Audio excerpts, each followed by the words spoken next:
we know from the last few videos, if we have light exiting a slow medium, so let's say, so I have light, a light ray that's exiting a slow medium right over there.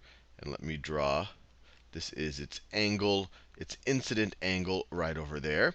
We know, and the way to visualize this, or the way to reason this out if you can, we're obviously not talking about the true mechanics of light, is to imagine if a car was coming from a slow medium to a fast medium, if it was going from the mud to the road.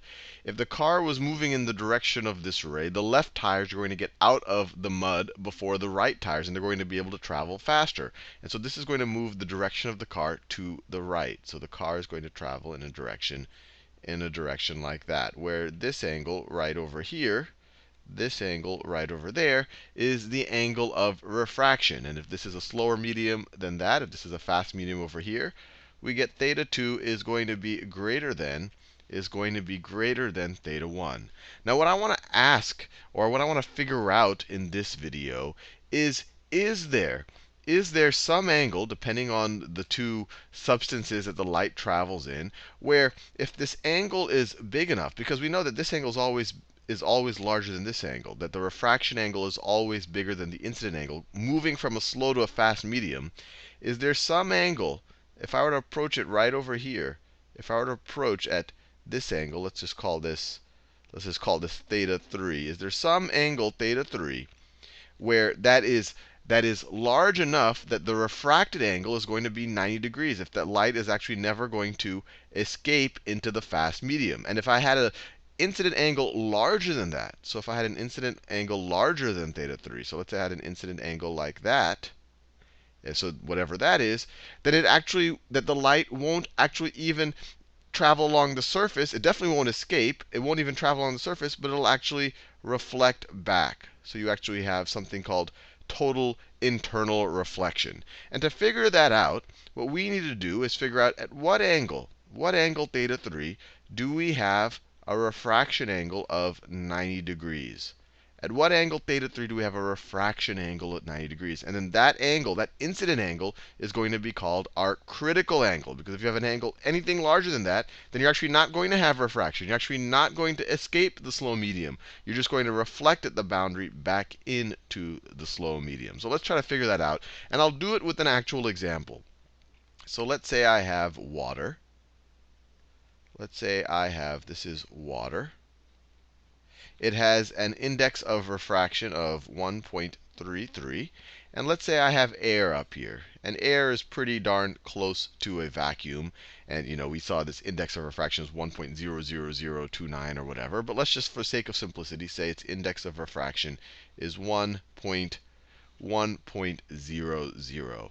And what I want to do for light that's coming out of the water, let me find another color. For light that's coming out of the color, I want to find some critical angle here. I'll call it theta critical, where the angle of refraction,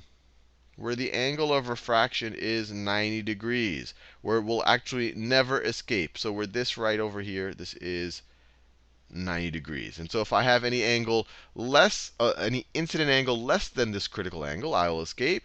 At that critical angle, I just kind of travel at the surface. And anything larger than that critical angle, I will actually reflect. I'll actually have total internal reflection. So let's think about what this theta, this critical angle, could be.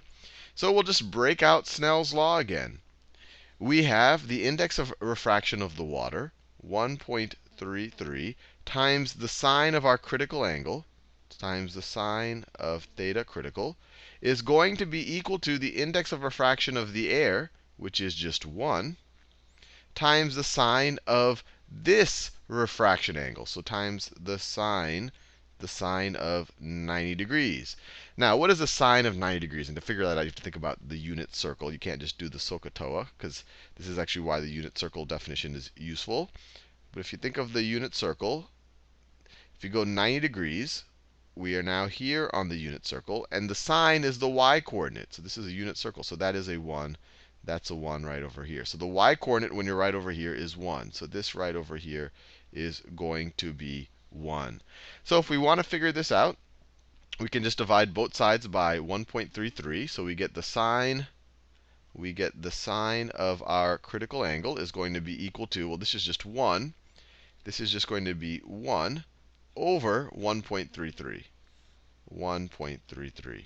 And if you wanted to generalize it, this is going to be the index of refraction. This right here is the index of refraction of the faster medium. That right there, we could call that index of refraction of the faster medium. And then this right here is the index of refraction of the slower medium. I'll call that the slower medium. So that right there is ns. And because you're always going to find the sine of 90 degrees, this is always going to simplify to 1 when you're finding that critical angle. So just to keep solving it before we get our calculator out, we could take the inverse sine of both sides, and we get our critical angle.